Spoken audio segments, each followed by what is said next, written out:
அல்லேலூயா. கர்த்தர் நல்லவர், அவர் கிருபை என்றும் உள்ளது. ஆமென். ஸ்தோத்திரம்.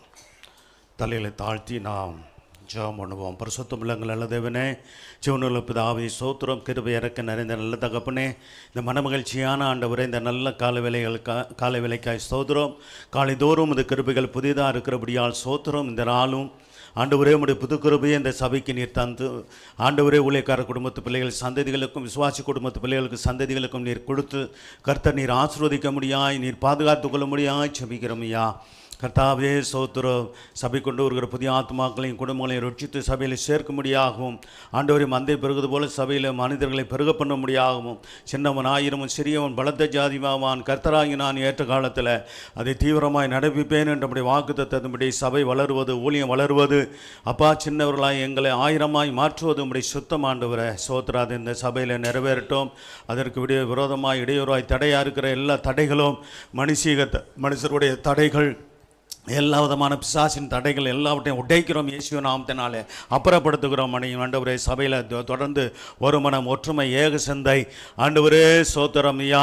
ஆண்டவரே, பிரிவினைகள் இல்லாமல், ஆண்டவரே ஸ்தோத்திரம் ஐயா, வாக்குவாதங்கள் இல்லாமல், ஆண்டவரே இந்த ஒரு மனத்தின் ஆவியினாலே சபையை கட்டி தொடர்ந்து எழுப்பி கர்த்தருடைய நாமத்தை நீர் மகிமைப்படுத்த முடியும் ஆட்சேபிக்கிறோம். கர்த்தாவே ஸ்தோத்தரிக்கிறோம். ஆண்டவரே தகப்பனே ஸ்தோத்திரம் ஸ்தோத்திரம் ஸ்தோத்திரம். அப்படியாக கர்த்தர் நீர் ஆண்டவரே ஸ்தோத்தரிக்கிறோம். கர்த்தர் ஆண்டவர் தெசலோனிக்கே சபையை குறித்து சொல்லும்போது அது கர்த்தாவே ஸ்தோத்திரம், ஆண்டவர் கிறிஸ்துக்குள்ளான ஒரு சபையாய் காணப்பட்டது போல ஆண்டவரே ஸ்தோத்திரம் ஐயா. பிலதெல்பியா சபையை வேதத்தில் 7 சபையில் ஒரு சபை பிலதெல்பியா சபை, ஆண்டவரே ஸ்தோத்திரம் ஐயா. ஆண்டவரே நல்ல ஒரு ஆண்டவரே வளர்ச்சியை அடைந்த சபையா எல்லாவற்றிலும் இருந்தது போல கர்த்தாவே எங்கள் சபையும் இருக்கும்படியாக கர்த்தர் நீர் உதவி செய்து நடத்த முடியாது ஜெபிக்கிறோம். ஆண்டவரே சமாதான தேவன் நீர் ஆளுகை செய்வீராக. இந்த நாளிலே ஒவ்வொருவரோடு நீர் பேசுவீராக. ஆண்டவரே, ஒவ்வொருவரோடு நீர் இடைப்படுவீர், அடியனை மறைத்து நீர் வெளிப்பட முடியாது ஜெபிக்கிறோம்.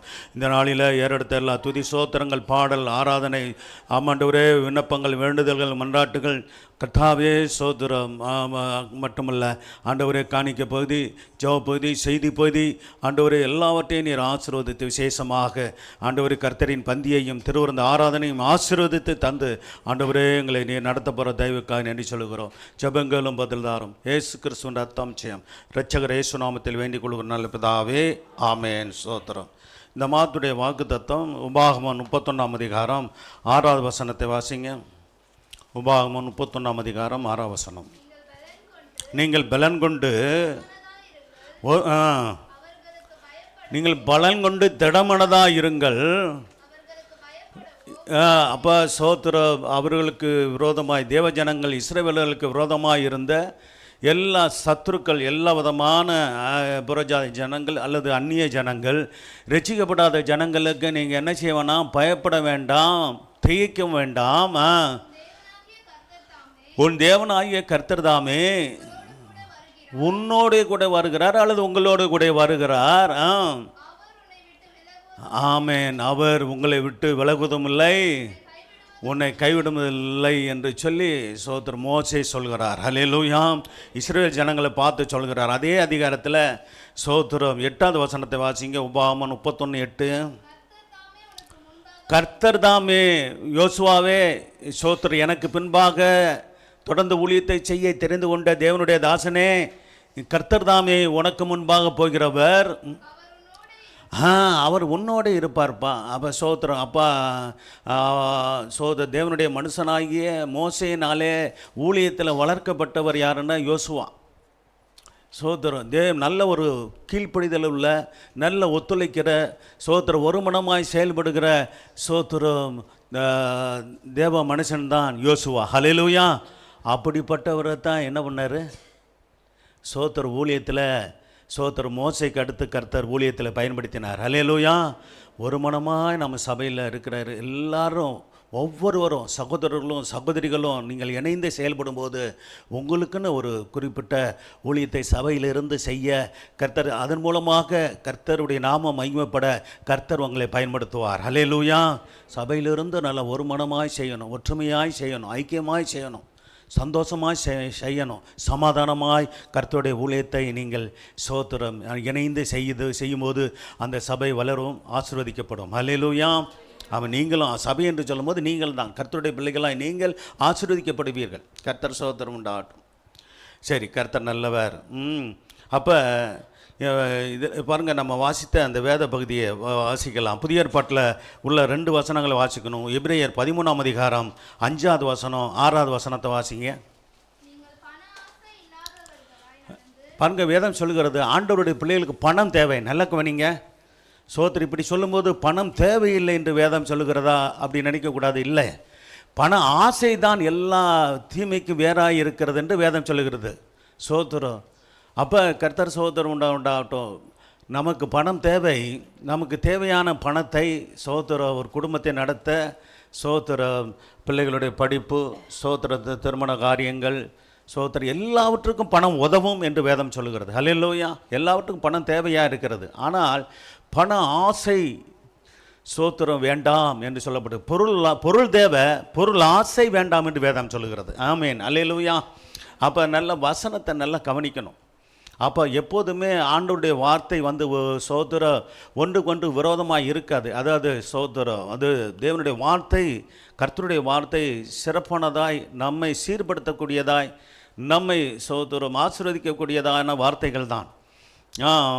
அப்போ நீங்கள் பண ஆசை இல்லாதவர்களாய் எபிரேய சபையாரே சோத்திரம் நீங்கள் நடந்து, அடுத்து என்ன சொல்கிறார், உங்களுக்கு பாருங்க சோத்திரம் ஒன்று பண ஆசை இருக்கக்கூடாதுன்னு சொல்லப்பட்டிருக்கிறது. பணம் தேவை. பணம் தேவையான பணத்தை கர்த்தர் தருவார். ஆமென். அல்லேலூயா. தேவையான பணத்தை நமக்கு அன்றாடம் வேண்டிய ஊழியத்துக்காக இருந்தாலும் சபைக்காக இருந்தாலும் அதனுடைய அன்றாட தேவைகளை கர்த்தரே சந்திக்கிறார். ஏன்னா ஊழியம் கர்த்தருடையது, சபை கர்த்தருடையது. அல்லேலூயா. அதே போல் நீங்களும் கர்த்தருடையவர்களாக இருக்கிறபடினாலே, உங்களுக்குரிய ஆண்டவருடைய பிள்ளைகளாக நீங்கள் இருக்கிறபடினாலே உங்களுக்குரிய தேவைகளை அன்றாடம் நிச்சயமாய் கர்த்தர் சந்தித்து தருவார். அதற்கென்று நீங்கள் உங்களுடைய உழைப்பு, உங்களுடைய பிரயாசத்தை தொடர்ந்து கொடுத்து தேவனை சார்ந்து கொண்டு ஜீவிக்கும் போது நிச்சயமாகவே அந்த தேவைகள் நிறைவாய் சந்திக்கப்படும். அல்லேலூயா. குறைவில்லாமல் நடத்தும், கடன் இல்லாமல் வாழ்வது தான் தேவ சித்தம். அல்லேலூயா. அதனால் நீங்கள் இஷ்டத்துக்கு சோத்திரம் உங்களுடைய வருமானத்துக்கு மீறி நீங்கள் கடன் வாங்குவீர்களானால் நீங்கள் தப்பு செய்கிறீர்கள். சோத்திரம் கடன் வாங்கி கஷ்டப்படுவது தேவ சித்தம் இல்லை. இந்த வருஷத்தோடு ஒரு நல்ல ஒரு முடிவு, நல்ல ஒரு தீர்மானம் எடுக்கணும். நான் இனிமேல் கடன் வாங்க மாட்டேன். ஹல்லேலூயா. ஆமாம், வாங்கின கடன்களை முடித்து இந்த வருஷத்தோட புது வருஷத்தில் நீங்கள் ஒரு புதிய வாழ்க்கையை ஆரம்பிக்கணும். ஆமென். ஹல்லேலூயா. எத்தனை பேருக்கு விருப்பம் இருக்குது? கைகளை உயர்த்தி அல்லேலூயா சொல்லுங்க. எல்லாருக்கும் விருப்பம் இருக்குதா? அப்போ தீர்மானம் எடுத்து என்ன செய்யுங்க? கர்த்தருக்கு சோத்திரம் உண்டாகட்டும். தொழில், வியாபாரம், வேலை, அதுக்கு நான் வாங்கிட்டேன் அவசரமாக, சோத்திரம் அவசர தேவையாக இருந்தது. சிலர் திருமணத்துக்கு பிள்ளைகளோட திருமணத்துக்கு வாங்கியிருப்பாங்க, பிள்ளைகள் படிப்புக்கு வாங்கியிருப்பீங்க. சோத்திரம் இதெல்லாம் நீங்கள் ஆண்டவர்கிட்ட ஜெபிக்கணும். பிள்ளைகள் படித்து சோத்திரம் அடுத்து பிள்ளைகள் வேலைக்கு போக நீங்கள் என்ன பண்ணணும்? பிள்ளைகளை உற்சாகப்படுத்தணும். சோத்திரம் அவர்களுக்காக நல்ல ஒரு வேலை கிடைக்க ஜெபிக்கணும். சபையும் ஜெபிக்கிறது. ஊழியர்களாக நாங்கள் ஜெபிக்கிறோம்.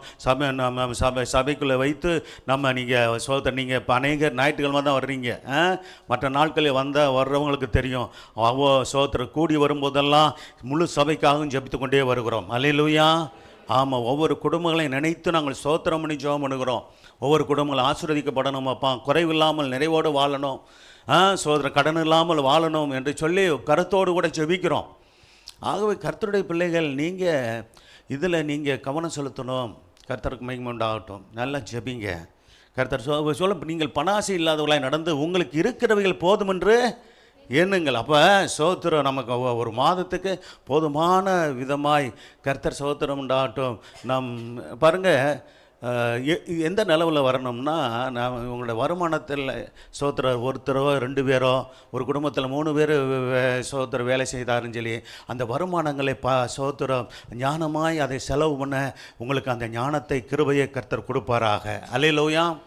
மீதம் எடுக்கணும், சேமித்து வைக்கணும். அதுக்கு பிறகு சோத்திரம் என்னென்னா இப்போ இருக்கிறவர்கள் போதும் என்ற எண்ணம் உங்களுக்கு கர்த்தர் கொடுக்கணும். அவர் கொடுக்க விரும்புகிறார். சோத்திரம் அதுக்கு பிற்பாடு இன்னும் உங்களுக்கு தேவைகள் வரும்போது அப்பொழுது கர்த்தர் சேர்த்தே கொடுப்பார். அல்லேலூயா. ஆமாம், சோத்திரம் அது நமக்கு அந்த போதலை என்ற திருப்தியற்ற ஒரு நிலை இருக்கக்கூடாது என்று கர்த்தர் விரும்புகிறார்.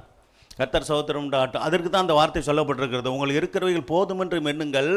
சோத்திரம், நான் உன்னை விட்டு விலகுவதும் இல்லை, உன்னை கைவிடுவதும் இல்லை என்று அவர் சொல்லியிருக்கிறாரே. எங்கள் வேதத்தில் பழைய ஏற்பாட்டில் அதிகமாக சொல்லியிருக்கிறாரு. புதிய ஏற்பாட்டில் இந்த எபிரேயர் 13:5 சொன்னது மட்டும் இல்லை, அடுத்த வசனம் இது இதோடு கூட சம்மந்தப்பட்ட வசனம் தான். வாசிங்க 6வது வசனம். அதனாலே, அப்போ 5ஆம் வசனத்துடைய தொடர்ச்சி தான் இந்த 6வது வசனம். அதனாலே நான் உன்னை விட்டு விலகுவதும் இல்லை, உன்னை கைவிடுதும் என்று சொல்லியிருக்கிறாரே. அதனாலே என்ன செய்யணுமா? என்ன சொல்லணும்? இன்னையிலேருந்து என்ன சொல்லுங்க? கர்த்தர் எனக்கு சகாயம் செய்கிறவரையா? இங்கே நான் ஆண்டவர், என் கர்த்தர், என் தகப்பன், என் எனக்கு சகாயர். நான் என்ன செய்ய மாட்டேன்? பயப்பட மாட்டேன். சோத்திரம். ஒவ்வொரு நாளும் ஒவ்வொரு மாதமும் சோத்திரம் 15-20 தேதிக்கு மேலே பயப்பட மாட்டேன். அல்லேலூயா. சிரிக்கிறீங்களா? இந்த தெரியுது. 15 தேதி வரைக்கும் நல்லா ஜாலியாக போயிட்டுருக்கோம். 15-20 தேதிக்கு மேலே சோத்திரம் சிக்கலாக இருக்கிற மாதிரி போகுதா நிலமை? ஏன் அந்த அளவுக்கு போக விடுறீங்க நீங்கள்? சோத்திரம். ஆண்டவரை கேட்கணும், ஜெபிக்கணும். ஆண்டவரை சோத்திரம் 30 தேதி வரைக்கும் எனக்கு ஒவ்வொரு நாள் தேவைகளையும் கர்த்தர் சந்தித்து இந்த வருமானத்தில் நான் மீதி எடுக்கணும், அதை நான் சேர்த்து வைக்கணும். சேர்த்து வச்சா உங்களுக்கு பிள்ளைகள்லாம் இருக்கிறாங்கல்ல, எல்லாருக்கும் இருக்கிறாங்கல்ல, அவங்களுக்கு சேமித்து வச்சு திடீர்னு ஒரு அவசர தேவை வருது, பயன்படுத்தணுமா இல்லையா? அப்போ போய் அப்போ தான் கடன் வாங்க போகிறாங்க. சோத்திரம். கடன் வாங்கிறது அது ஆசீர்வாதம் அல்ல என்பதை நான் சொல்லுகிறேன். சோத்திரம்.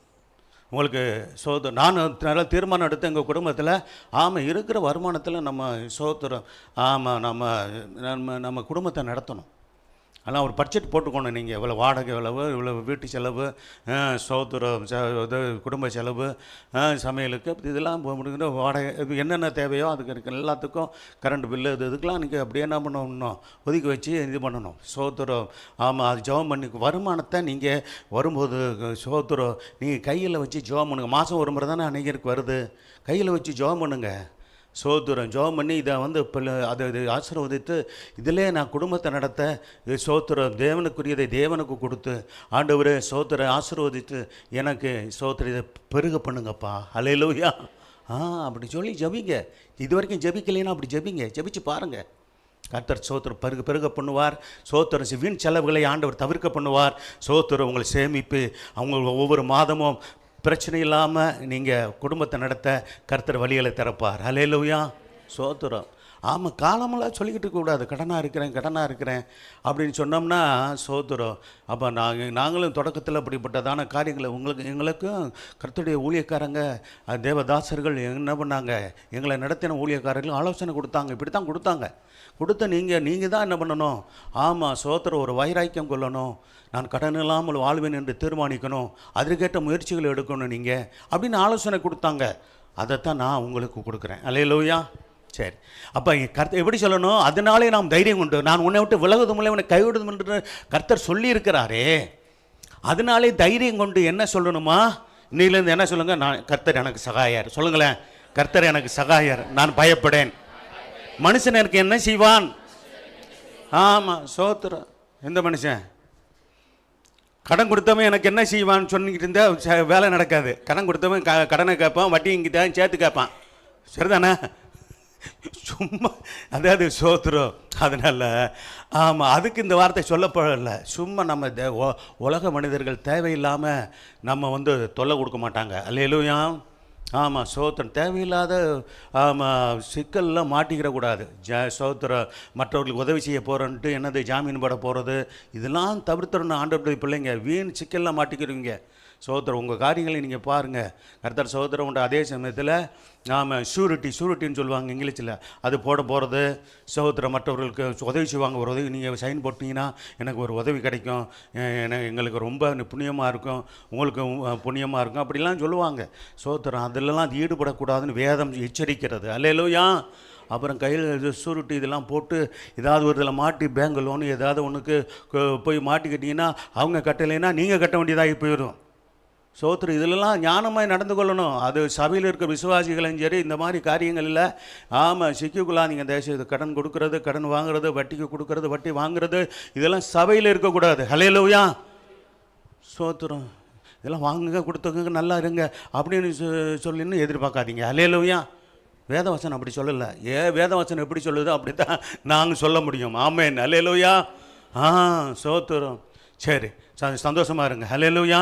இதுக்கு முகம் அப்படியே அப்படி இதாகுதே, ஏதோ இது வாங்கலாம் கொடுக்கலாம் இங்கே வாங்கலாம்னு இருந்தோம், ஒரு மாதிரி சொல்லிட்டீங்களே அப்படின்னா நாங்கள் என்ன சொல்கிறது? வேதத்தின்படி வசனத்தின்படி தானே பேச முடியும். சரி பாருங்க, கர்த்தர் ஆதியாகமம் 28ஆம் அதிகாரம் 15ஆம் வசனத்தில் கர்த்தர் யாக்கோபிடம் சொன்னது பாருங்க.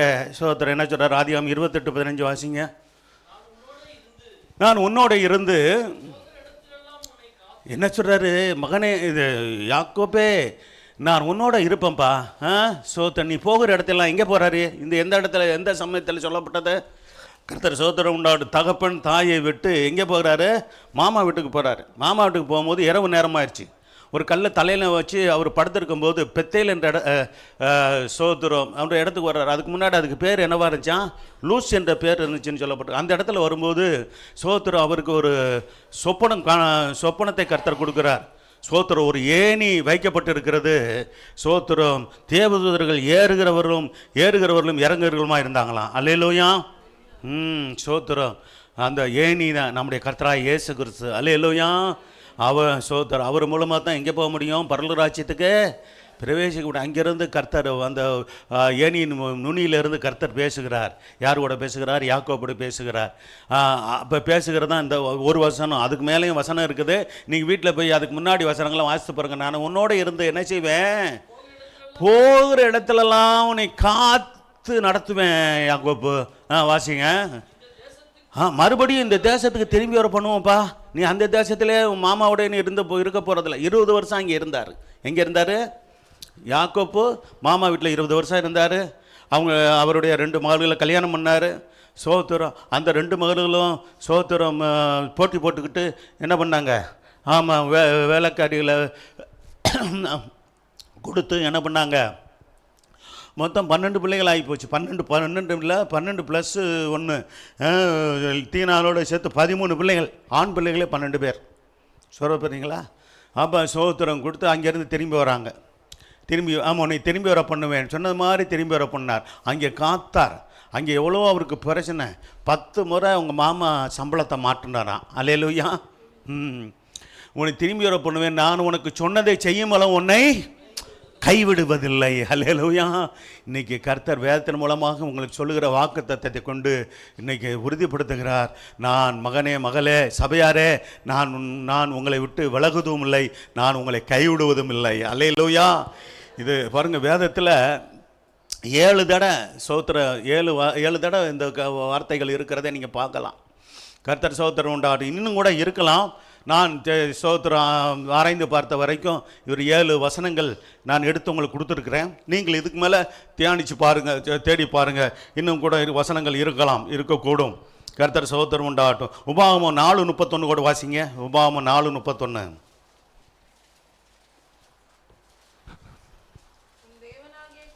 உன் தேவனாகிய கர்த்தர் மோசே இஸ்ரவேல் ஜனங்கள்கிட்ட சொல்கிறார். சோத்திரம், உன் தேவனாகிய கர்த்தர், இஸ்ரவேலரே, உங்கள் தேவனாகிய கர்த்தர் இரக்கமுள்ள தேவனாக இருக்கிறபடியால்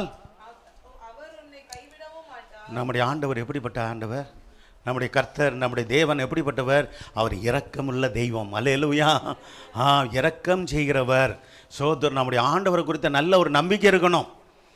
இரக்கமுடையவர், அன்புடையவர், மனதுருக்கமுடையவர், நீடிய பொறுமை உள்ளவர், நீடிய சாந்தம் உள்ளவர் என்றெல்லாம் அவரை குறித்து சோத்திரம் சொல்லப்பட்டிருக்கிறது. நம்மேல் அன்பு பாராட்டுகிறவர். சோத்திரம், அவர் இரக்கமுள்ள தேவனாக இருக்கிறபடியால் என்ன செய்ய மாட்டார்? அவர் உன்னை ஏன் கைவிட மாட்டார்ன்றதுக்கு இங்கே விளக்கம் சொல்லப்பட்டிருக்கிறது. ஏன் கைவிட மாட்டாரா?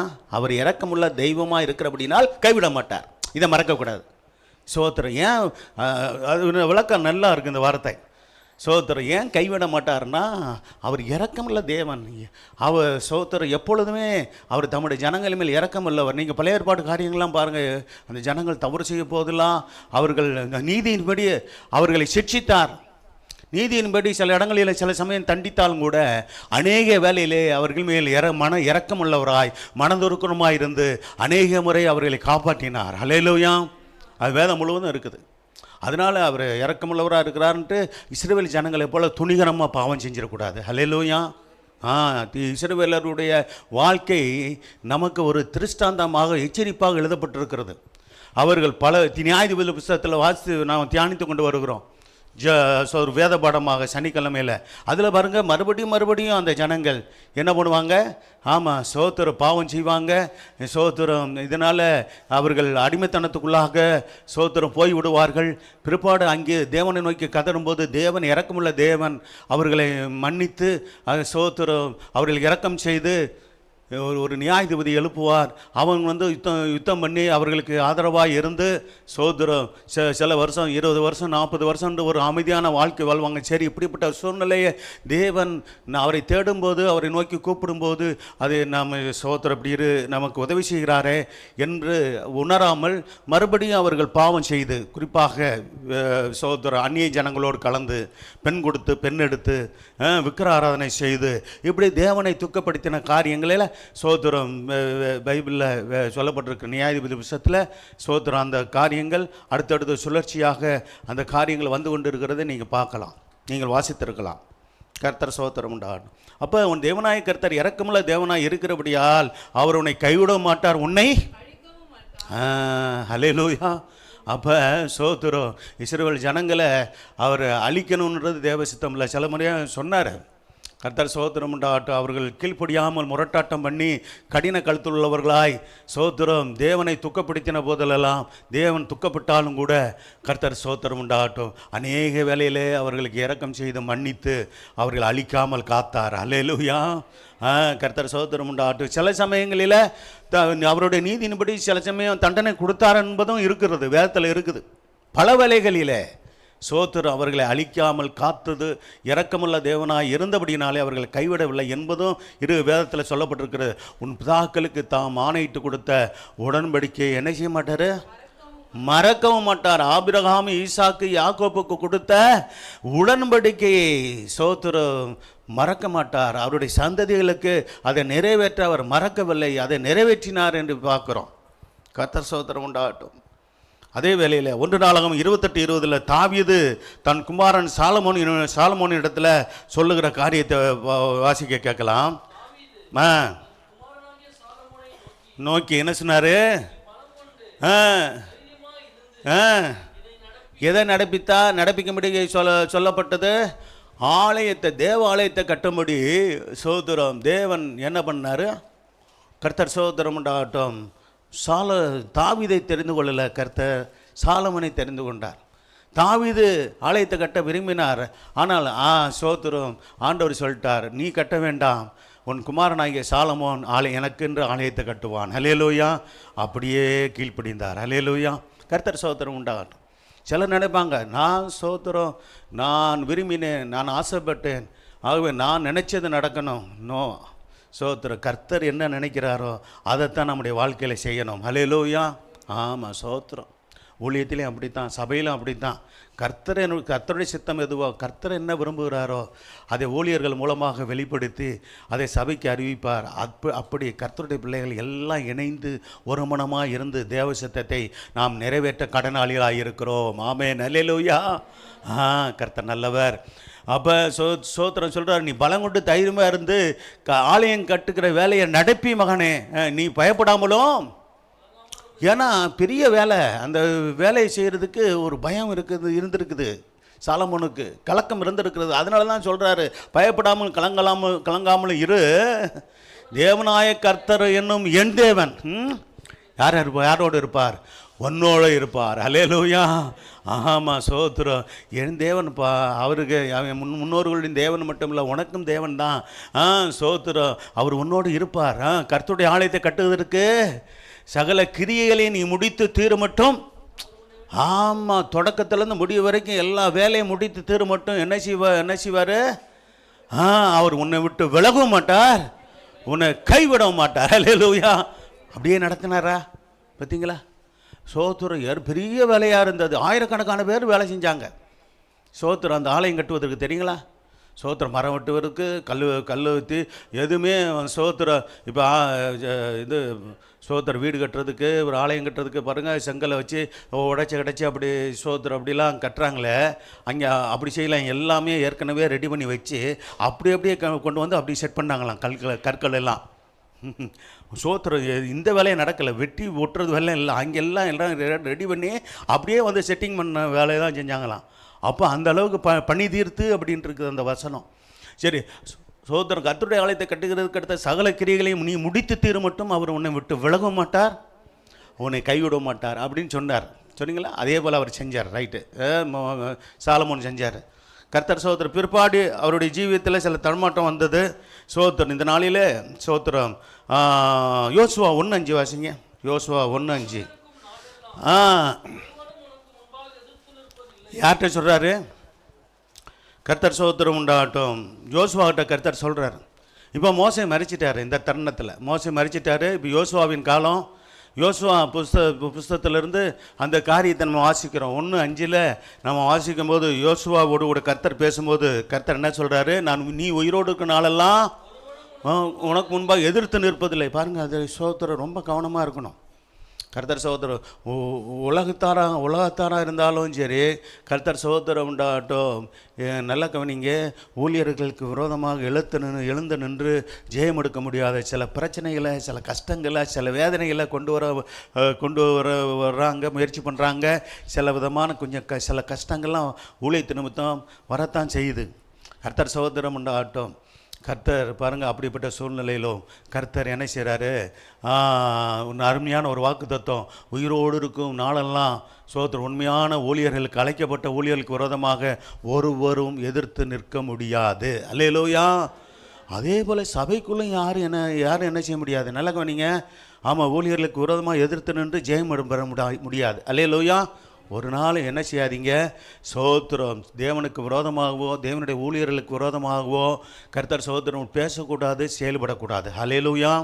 ரொம்ப கவனமாக இருக்கணும். அது சோத்திரம் அது ஆசீர்வாதமாய் ஒருவருக்கும் இராது. சோத்திரம் கர்த்தருடைய கர்த்தரும் ஊழியர்களும் உங்கள் மேல் மனமகிழ்ச்சியாய் சந்தோஷமாக இருக்க முடியாய், உங்களை வாழ்த்து முடியாய், ஆசீர்வதிக்க முடியாய், உங்கள் நல்ல சோத்திரம் நல்ல ஒரு அன்பும் ஐக்கியமும் எப்போதும் இருக்கும் பட்சத்தில் அந்த சோத்திரம் அப்போ ஊழியர்களுக்கும் அது சோத்திரம் ஆசீர்வாதமாக இருக்கும். சோத்திர சபை மக்களுக்கும் இணைஞ்சு செயல்படுகிற அன்பாய் செயல்படுகிற தேவனுடைய ஜனங்களுக்கும் ஆசீர்வாதமாக இருக்கும். அல்லேலூயா. இதில் கவனம் செலுத்தணும். பாருங்கள், அப்போ நான் மோசையோடு இருந்தது போல் என்ன செய்வேன்? யோசுவாவே உன்னோடு நான் இருப்பேன். இருந்தாரா இல்லையா? பார்த்தீங்களா? வேதத்தில் பாருங்கள், அதெல்லாம் வாசித்து பார்த்து, நான் உன்னை விட்டு விலகுவதும் இல்லை, உன்னை கைவிடுவதும் இல்லை. பாருங்கள் அந்த சோத்திரா, அதான் ஃபாதர் பாடினாங்க. நான் உன்னை விட்டு விலகுவதில்லை, நான் உன்னை என்றும் கைவிடுவதில்லை, நான் உன்னை விட்டு விலகுவதில்லை, நான் உன்னை என்றும் கைவிடுவதில்லை, நான் உன்னை காண்கின்ற தேவன், கண்மணி போல் உன்னை காப்பே, நான் உன்னை காண்கின்ற தேவன், கண்மணி போல் உன்னை காப்பேன், நான் உன்னை விட்டு விலகுவதில்லை, நான் உன்னை என்றும் இதில்லை, நீதியின் வலக்கரத்தாலே உன்னை தாங்குவே நான் அன்பினாலே, நீதியின் கரத்தாலே உன்னை தாங்குவே நான் நாளே, அற்புதங்கள் நான் செய்திடுவேன், அற்புதங்கள் நான் செய்திடுவேன், உன்னை அதிசயமாய் நான் நடத்திடுவேன், உன்னை அதிசயமாய் நான் நடத்திடுவேன், நான் உன்னை விட்டு விலகுவதில்லை, நான் உன்னை என்றும் கைவிடுவதில்லை, நான் உன்னை விட்டு விடுவதில்லை, நான் உன்னை என்றும் விடுவதில்லை. ஆமேன். ஹல்லேலூயா. ஆண்டவர் நம்மை விட்டு விலகலை, நம்ம கைவிடலை. ஹல்லேலூயா. இந்த ஊழியம் ஆரம்பித்து 25 வருஷம் ஆகுது. நான் அந்த 25 வருஷமாக நான் பார்க்குறேன் இந்த ஊழியத்தில் ஆண்டவர் எங்களையும் இந்த எங்களோடு இணைந்து சபையில் ஐக்கியமாக இருக்கிற உங்களையும் அவர் விட்டு விலகலை, கைவிடலை. அல்லேலூயா. இனிமேலும் விட்டு விலக மாட்டார், கைவிட மாட்டார். அல்லேலூயா. ஆமாம், அவர் வருகை வரைக்கும் நடத்துவார், மரணம் வரைக்கும் நடத்துகிறவர் மட்டுமல்ல, இந்த தேவன் என்றைக்கும் உள்ள சதா காலங்களில் நம்முடைய தேவன் மரண பரியந்தம் நடத்துவார். அது மட்டுமா, நித்தியம் வரைக்கும் நம்ம நடத்துகிற தேவன். அல்லேலூயா. ஆமாம், சோத்திரம். கர்த்தர் அப்படி நடத்துவார். அப்படிப்பட்ட ஆண்டவரை தான் நம்ம ஆராதிக்கிறோம். அதே வேளையில் கர்த்தர் மனிதனை விட்டு விலகின சில சந்தர்ப்பங்கள் இருக்குது, எச்சரிப்பாக நமக்கு. ஏன்னா நம்ம விட்டு விலகாமலும் கைவிடாமல் தொடர்ந்து இருக்கணும்னா வேதம் சொல்லுகிற ஆலோசனைப்படியும் சோத்திரம் வேதம் நம்ம தேவனை எப்படி பார்க்கிறாரோ அதன்படியான நம்முடைய வாழ்க்கையை அமைத்து கொள்வோமானால் நிச்சயமாக கர்த்தர் கடைசி வரைக்கும் நம்மோடு இருப்பார், நம்ம விட்டு விலக மாட்டார், நம்ம கைவிட மாட்டார். அல்லேலூயா. நம்மை விட்டு விலகாமலும் நம்ம கைவிடாமல் இருக்கும்படியாகத்தான் இன்னும் மீதி இருக்கிற வார்த்தை சத்தியங்களை தியானிக்க போகிறோம். அதே சோத்திரம் பாருங்க, கர்த்தர் பாருங்க, தாவீதை விட்டு விலகலை, கூட இருந்தார். ஆனால் சவுலை விட்டு விலகிட்டார். சோத்திரம். சரியா? இங்கே பாருங்கள், நியாயாதிபதிகள் 16ஆம் அதிகாரம் 20ஆம் வசனத்தில் சிம்சோனை விட்டு கர்த்தர் விலகினதை அவன் அறியாமல் இருந்தான், அறியவில்லை. பாருங்க சோத்திரம். ஆனால் சோத்திரம் நீங்கள் பார்த்தீங்கன்னா சவுலை விட்டு கர்த்தர் விலகினது சவுலுக்கு தெரிஞ்சிருந்தது. சில சமயம் கர்த்தர் விட்டு விலகிறது, ஆவியானவர் விட்டு விலகிறத ஒரு சிலர் கண்டுபிடிக்க, சிலருக்கு தெரியாமல் போயிடுது. தேவனோடு நெருங்கி இருந்தால் தான் தெரியாது. சோத்திரம். நம்மை விட்டு கர்த்தர் விலகக்கூடாது, ஆவியானவர் விலகக்கூடாது. சோத்திரம். நம்ம ஆவியானவர் தேவன் நம்மை விட்டு விலகிட்டார்னா அங்கே யார் வந்து உட்காந்துருவா? நல்லா சொல்லுங்கள். ஆமாம், சாத்தான் வந்து உட்காந்துருவான். பிசாசு. பாருங்கள், சவுல்கிட்ட அதான் நடந்தது. தேவ ஆவியானவர் அவனை விட்டு விலகின பிற்பாடு அப்போ அலக்களிக்கிற பொல்லாத ஆவி அவனை ஆட்கொண்டு ஆளுகை செய்தது என்று சொல்லப்பட்டிருக்கிறது. இதெல்லாம் நமக்கு சரி. இப்போ வசனத்தை வாசிங்க. 1 சாமுவேல் 4ஆம் அதிகாரம் 21ஆம் வசனம் 22ஆம் வசனம். இல்லை, அதுக்கு முன்னாடி நியாயாதிபதிகள் 16:20 முதல்ல வாசிங்க. நியாயாதிபதிகள் 16ஆம் அதிகாரம் 20ஆம் வசனம். சிம்சோனே. சரி, எப்படிப்பட்ட பலவான் தெரியுமா? தேவனை கொடுத்த பலம்தான். சோத்திரம். ஆனால் அதை தவறாக பயன்படுத்திட்டான் அந்த மனுஷன். சிம்சோனுக்கு யாருக்கும் இல்லாத சோத்திரம் அந்த பலன் உலகம் பொதுவாக வேதத்தில் எந்த மனுஷனுக்கும் அப்படிப்பட்ட பலன் இல்லை. அப்படி பலன் தேவனுடைய ஆவியானவர் இறங்கும் போது அப்படிப்பட்ட பலன் அவனை ஆட்கொண்டது. அப்போ ஒரு நியாயாதிபதியாய் அவன் இருந்த தாயின் கர்ப்பத்திலிருந்து ஒரு நசரேயனாய் அவனை சோத்திரம். நசரேயன் என்று சொல்லும்போது தலைமுடியை சவரம் பண்ணாமல் வளர்க்கணும். சோத்திரம். நசரேய வரதனம்னு வேதத்தில் இருக்குது. அப்படி வாழ வேண்டும் என்று எதிர்பார்க்கப்பட்ட அந்த கர்த்தர் சோத்திரம் உண்டாகட்டும். அந்த சிம்சோன் அவனுடைய வாழ்க்கையில் சோத்திரம் சில பெண்கள் சோத்திர பிலிசிய பெண்களோடு கூட பெண்ணோடு கூட ஸ்நேகம் வேசிக்கிட்ட போனான் இருக்குது. அடுத்து தெளிலால் என்றவ தான் கடைசி அவள் சோத்திரம் கண்ணு பிடுங்கிறதுக்கெல்லாம் காரணமாக இருந்தவ தெளிலால் கூட ஐக்கியமாக இருந்த 3 பெண்களை குறித்து சொல்லப்பட்டிருக்கிறது. சோத்திரம். இந்த மனிதன் பாருங்கள் தன்னுடைய பலத்தை எப்படி வீணாக்கிட்டான் பாருங்கள், பெண்ணாசையினால் இழந்தான். சோத்திரம். இப்போ சோத்திரம் கடைசி நேரத்தில் அவள் ஏமாற்றி என்ன பண்ணிட்டா? ஆமாம், சோத்திரம் 5 அதிபதிகள் இருந்தாங்க, பெலிஸ்தருடைய 5 அதிபதிகள். அவனுக்கு என்ன திட்டம் போட்டு, ஆமாம், ஒவ்வொருத்தனும் 1200 வெள்ளி காசு தர்றேன்னு சொன்னாங்க. பெரிய தொகை அன்னைக்கு. அது சோத்திரம். அதுக்கு வாங்கி 5 அதிபதிகள் 5 ராஜாக்கள் உண்டு, பெலிஸ்தர் ராஜாக்கள். அவனை கொண்டு வந்து நயவஞ்சகமாய் அவனை சோத்திரம் அவனோட பேசி கடைசியாக அவன் போய் எவ்வளோ சொல்லி பார்த்தான் தப்பிக்கிறதுக்கு. ஆனாலும் கூட அவர் உண்மையை சோத்திரம் அவள் அறிந்து அவள் அலட்டி கொண்டே இருந்தபடியால் தன் ஜீவன் போகத்தக்கதாக அவன் விசனம் அடைந்தான் என்று இருக்கிறது. ஏந்தனாலும் வந்துச்சு. சிம்சோனே, கர்த்தர் நீ தேவனை விட்டு நீ எனக்கு யாரோட ஐக்கியம் வச்ச? தேவனிடத்தில் இருந்து ஐக்கியத்தை விட்டுட்டு சோத்திரம் அந்நியசரிகளோடு கூட அவனுடைய ஐக்கியம். சோத்திரம். சரி, அப்புறம் பாருங்க கடைசியில் முடிய சவரம் பண்ண வச்சுட்டு அவன் உண்மையை சொல்லிட்டான். நான் பிறந்த நாள் முதல் என்னுடைய தலை சவரன் கத்தி படலை. சோத்திரம். என்னுடைய முடிய நீ சவரம் பண்ணிட்டீன்னா என் பலன் போயிடும்னு சொல்லிட்டான், ரகசியத்தை சொல்லிட்டான். கடைசியில் அந்த பண்ண பிற்பாடு சோதரம் அவனுக்கு பிடிச்சி கொண்டு போய் பெலிஸ்தர்கள் என்ன பண்ணாங்க, அவன் கண்ணை குருடாக்கி 2 கண்ணையும் எடுத்துட்டாங்க. அவனை மாவரைக்க வச்சுட்டு சோதரம் சிறைச்சாலையில் மாவரைக்க வச்சாங்கன்னு இருக்குது. சோதரம் அதோடு கூட அவனை விளையாட்டு பொருளாக அவனை மாற்றி அவனை எவ்வளோ அவமானப்படுத்தினதெல்லாம் பார்க்குறோம். கர்த்தர் சோதரம் அதான் வேதம் சொல்லுகிறது. இந்த வசனத்தை வாசிங்க. சிம்சோனை விட்டு கர்த்தர் விலகினதை அவன் அறியாமல் இருந்தான். அப்பொழுது அவள் சிம்சோனை பெலிஸ்தர் உண்மையில் வந்து விட்டார்கள் என்றால் யார்? தெலீலாள் என்றவள்.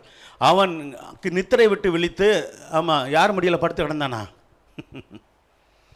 சோத்திரம் அந்த தெலீலாள் என்றவருடைய மடியில் படுத்து கிடந்தான். கடைசியில் சோத்திரம் அங்கே கண்ணு போகிறதுக்கு அவள் தான் காரணமாக இருந்தான். அவன் நித்திரை விட்டு விழித்து கர்த்தர் தன்னை விட்டு விலகினதை அறியாமல் எப்போதும் போல என்ன சொன்னானா, உதறி போட்டு வெளியே போவேன் என்றான். அடுத்த வசனம், பெலிஸ்தர் அவனை பிடித்து, பார்த்தீங்களா எவ்வளோ கண்ணு போச்சுன்னா என்னங்க இருக்குது, 2 கண்களையும் பிடிங்கிட்டானுங்க. சோத்திரம் பிடுங்கி அவனை காசாவுக்கு கொண்டு போய் அவனுக்கு 2 வெண்கல விலங்கு போட்டு சிறையில், ஆமாம், குருடாக்குனது மட்டுமில்ல, அவனை இன்னும் கொடுமைப்படுத்துகிறாங்க. சிறைச்சாலையிலே மாவரைத்து கொண்டு வைத்தார்கள் என்று சொல்லப்பட்டிருக்கு. பாருங்க எவ்வளோ ஒரு சிறைச்சாலையில் கிடக்கிறான்னா எவ்வளோ ஒரு பரிதாபத்துக்குரிய நிலை. கண்ணு போய் சோத்திரம். சரி, இதெல்லாம் பாருங்கள். அப்போ அடுத்து பார்த்தீங்கன்னா 1 சாமுவேல் 4ஆம் அதிகாரம் 21-22 வசனத்தில்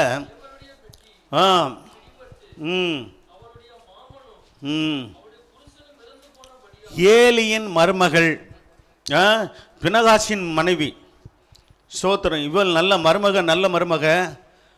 ஏலி கூட நல்ல மாமனார் தான். ஆனால் அவனுடைய புருஷன் சரியில்லை, பினகாசு சரியில்லை. அவன் ஏலி சோத்திரம் கர்த்தருடைய ஊழியத்தை செய்த ஒரு ஊழியர், ஆசாரியர்.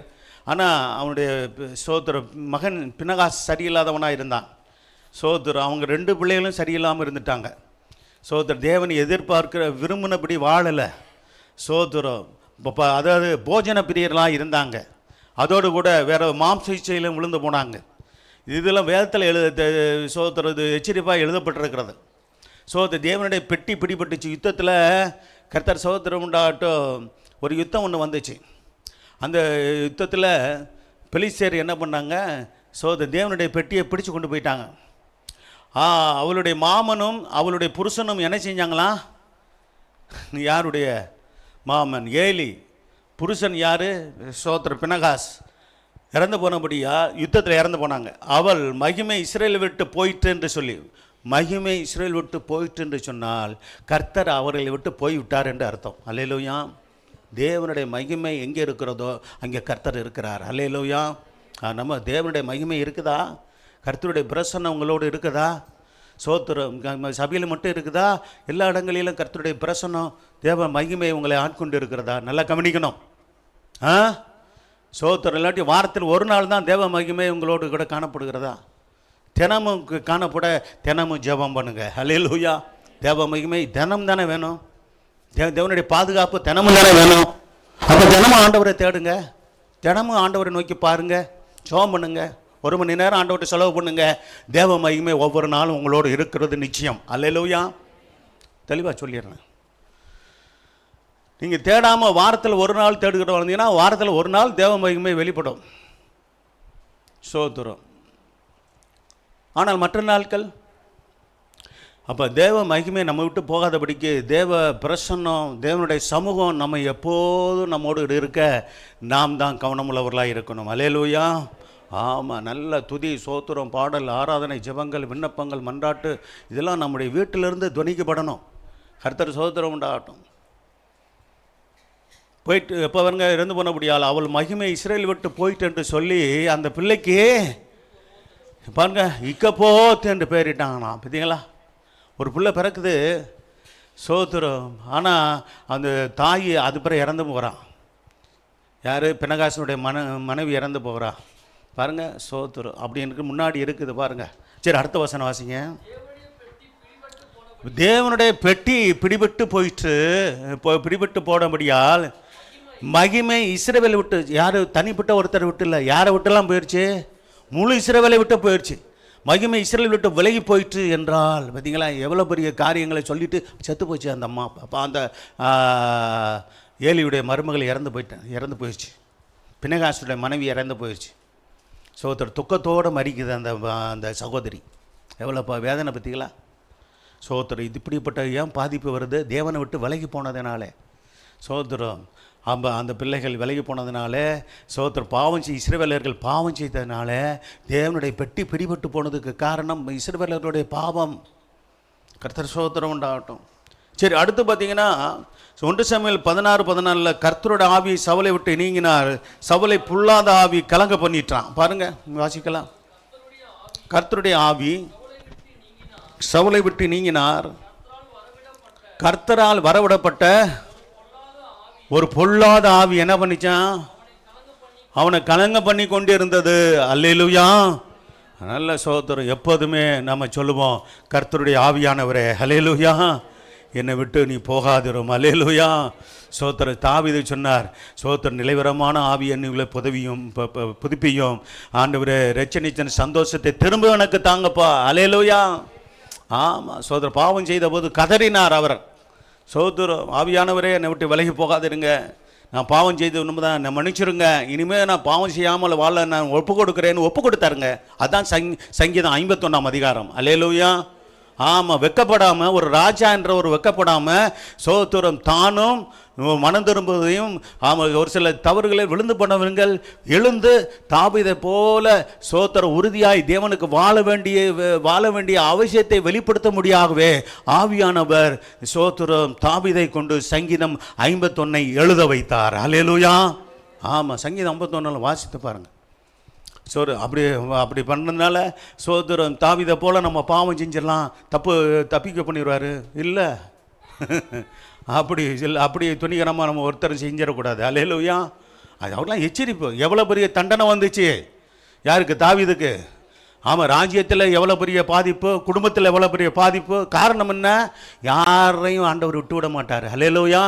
ஊழியக்காரர்களாக இருந்தாலும் தேவனுக்கு பயந்து நடக்கலைன்னா அவனு விட மாட்டார். விசுவாசிகளாக இருந்தாலும் நமக்கு சத்தியம் தெரியும். உங்களுக்கு சத்தியம் தெரியும், எனக்கு சத்தியம் தெரியும்.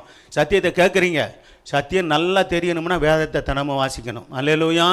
ஆமாம், தினமும் கர்த்தருடைய ஆலோசனைகளை வேதத்திலிருந்து அறியணும். தேவனுடைய சோத்திரம் அவர் கொடுக்குற ஆலோசனைகள், புத்திமதிகள், அவர் கொடுக்குற எச்சரிப்புலாம் நமக்கு ஆவிக்குரிய ஜீவியத்தை பலப்படுத்தும். ஆமென். அல்லேலூயா. வேதத்தில் ஆசீர்வாதமான வார்த்தைகளே தேடிக்கொண்டிருக்கக்கூடாது. அல்லேலூயா. எல்லா வசனத்தையும் தொடர்ந்து வாசிக்கணும். ஆமென். அல்லேலூயா. எப்படி பழக்கம் இருக்குது? வேதம் வாசிக்கிற பழக்கம் உங்களுக்கு எப்படி இருக்கு? எங்கெல்லாம் வாக்குத்தத்தம் இருக்குதோ, எங்கெல்லாம் ஆசீர்வாதத்தை பற்றி சொல்லப்பட்டிருக்கிறோ அது மட்டும் வாசிக்கிற பழக்கம் இருக்கா? சோத்திரம் தொடர்ந்து வேதத்தை வாசிக்கிற பழக்கம் இருக்கா? என்ன அமைதியாக இருக்கிறீங்க? தொடர்ந்து வாசிக்கிற பழக்கம் இருக்கா? அப்போ தான் நீங்கள் பாக்கியவதிகள், பாக்கியவான்கள். அல்லேலூயா. ஆமாம், வாக்கு தத்தங்களாக தேடிக்கிட்டு எங்கே நம்ம கூட காலண்டரில் போட்டிருக்கோம் வாக்கு தத்தங்களா. ஆமாம், ஒரு மாதத்துக்குள்ளதை தினமும் நீங்கள் வாசித்தாலும் நோ யூஸ். என்ன இப்படி சொல்லிட்டு அப்போ எதுக்கு இந்த வசனம்லாம் போட்டு வச்சுருக்கீங்க அப்படிலாம் கேட்கக்கூடாது. சோத்திரம். ஆமாம், கர்த்தருடைய வசனத்தின் மேலே பற்று இருக்க வேண்டியதுக்காக தான் கொடுத்துருக்குறோமே தவிர, ஆமாம், டெய்லி ஒரு வசனத்தை வாசிட்டிங்கன்னா முடிஞ்சு போச்சு, சோத்திரம், ஆசீர்வாதம் பொத்துக்கிட்டு விழுந்துடும் அப்படிலாம் வராது.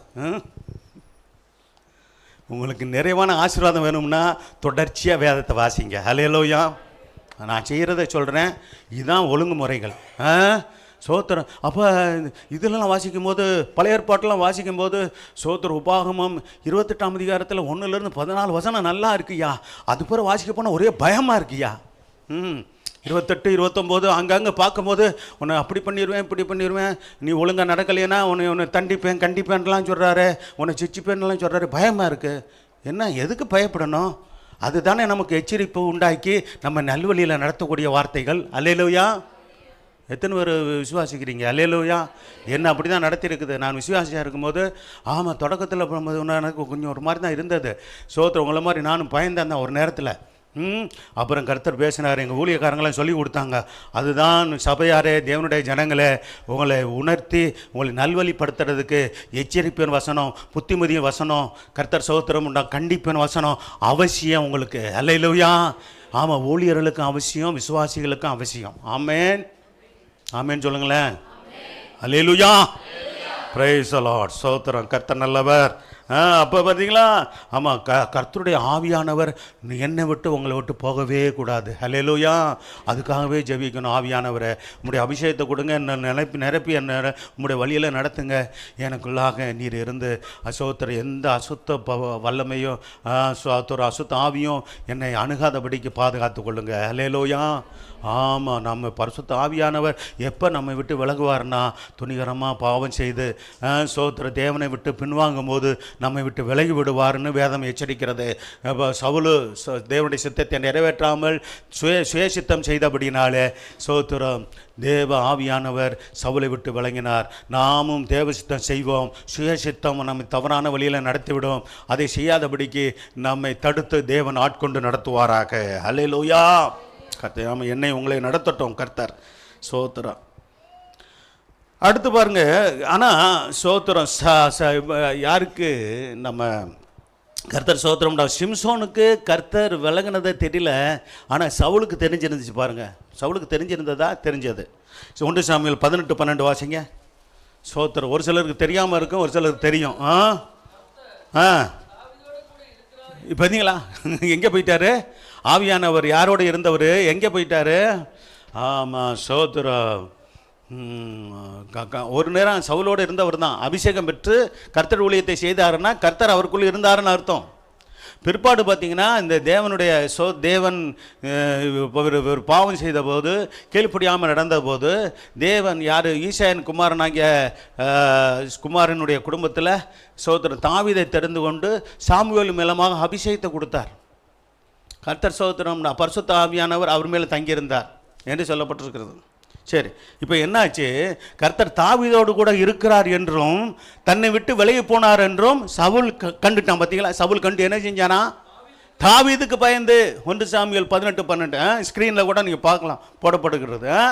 அப்போ நல்லா கவனிங்க, கர்த்தர் நம்மோடு இருக்கிறார் என்று சோத்திரம் நாமும் கண்டுகொள்ளணும். கர்த்தர் சோத்திரம் மற்றவர்களும் காணத்தக்கதாய் கர்த்தர் செய்வார். ஹல்லேலூயா. அப்போ என்ன செய்யும்? கர்த்தர் சோத்திரம் உண்டாகட்டும். மற்ற ஜனங்கள் சோத்திரம் நமக்கு பயப்படுவாங்க, கர்த்தருக்கு பயப்படுவாங்க. ஒன்று, ரெண்டாவது நமக்கும் பயப்படுவாங்க. ஆமென். ஹல்லேலூயா. எதுக்குன்னா கர்த்தர் இவர்களோடு இருக்கிறாரு. அப்போ தேவன் இவங்களோடு இருக்கிறாரு. கர்த்தர் சோத்திரம் உண்டாகட்டும். ஆகவே நம்ம என்ன செய்யக்கூடாது? ஆமாம், இவர்களோடு எதிர்த்து நிற்கக்கூடாது என்று உணர்வடைவாங்க, உணர்த்துவாருங்க. ஆமாம், தேவன் நம்மோடு இருக்கிறத மற்றவர்கள் பார்க்கணும். அப்படி நம்முடைய சாட்சி வாழ்க்கை இருக்கணும். சோதரர், அதில் கவனம் செலுத்துங்க. கர்த்தர் உங்களை ஆசீர்வதிப்பார். அல்லேலூயா. 1 சாமுவேல் 28 15 16 கர்த்தர் என்ன செஞ்சாராம்? இப்படி விலகிட்டார்னா என்ன ஆச்சுன்னா, கர்த்தர் சோதரர் ஆண்டவர் நம்மோடு இல்லை அப்படின்னா அவர் நமக்கு சத்துருவாய் மாறிவிட்டார் என்ற அர்த்தம். அப்போ ஆண்டவர் சத்துருவாய் மாறலாமா? ஆய்தரன் சொல்லுங்களேன். நம்முடைய நண்பராய், அன்பராய், நம்முடைய தகப்பனாய், நம்முடைய ஆண்டவராய், நம்முடைய கர்த்தராய் என்றைக்கும் நம்முடைய ஆண்டவர் இருக்கணும்.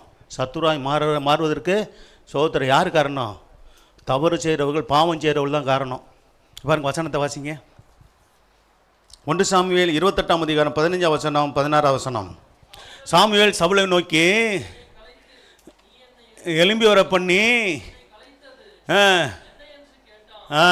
சாமுவேல் இறந்துட்டார். பாருங்கள், சாமுவேல் இறந்துட்டார். இப்போ ஒரு சோத்திரம் மந்திர ஒரு சூனியக்காரியை தேடி போகிறார். எது? கர்த்தரை தேடலை. கர்த்தரை தேடி பார்த்தா கர்த்தர் பேச மாட்டேங்கிறார். நல்லா கவனிங்க.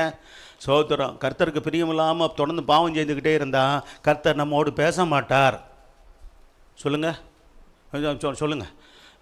தொடர்ந்து பாவம் செஞ்சு ஆண்டவரை துக்கப்படுத்தினா கர்த்தர் பேச மாட்டார். என்ன நல்லா சொல்லிக்கிட்டு இருந்தீங்க, இப்போல்லாம் கொஞ்சம் வருமா? என்ன பண்ணுறது? வேத வச்சனம் அப்படி தானே சொல்லுது. சோதரன் இருக்கிறத உண்மையை சொல்கிறேன். அதனால் நம்ம இது உணர்த்தி வைக்கப்படுகிறோம். எச்சரிக்கப்படும் போது உணர்த்தி வைக்கப்பட்டு நம்ம சரிபடுறதுக்கு தான் இந்த வசனங்கள்லாம். நம்மை சரிப்படுத்தி கொள்றதுக்கு தான் இந்த வசனம். ஆண்டவர் நல்ல ஒரு தீர்மானம் எடுக்கணும். ஆண்டவர் தாவீதை போல் நான், சிம்சோனை போல் நான் என்ன செய்யக்கூடாது? ஆமாம், சோத்திரம், நான் உண்மை துக்கப்படுத்திடக்கூடாது. ஆண்டவரை கர்த்தர் சோத்திரம் உண்டாகட்டும். எப்போதும் உண்மை சந்தோஷப்படுத்தி உமக்கு பிரியமாய் வாழ எனக்கு உதவி செய்யுங்க ஆண்டவரை. அல்லேலூயா. அப்படி நம்ம தினமும் ஜெபிக்கணும். சாமுவேல் சவுலை நோக்கி, என்னை நீ எலும்பிற பண்ணி பாருங்கள், சூனியக்காரிக்கிட்ட போனோம்னா சோத்திரம் பாருங்கள், இங்கே உள்ள இது காரியத்தை பார்க்கும்போது அப்போ இறந்து போன ஆவியை எழுப்பி இவோட பேசுகிறாங்க, அப்படி இப்படிலாம் சொல்கிறாங்கள பற்றியில சோத்திரம். அதெல்லாம் வந்து ஒரு ஏமாற்று வேலை. நல்ல கவனிங்க, புதிய ஏற்பாட்டில் சொல்லப்பட்டிருக்கிறது சோத்திரம் உண்டாகட்டும்.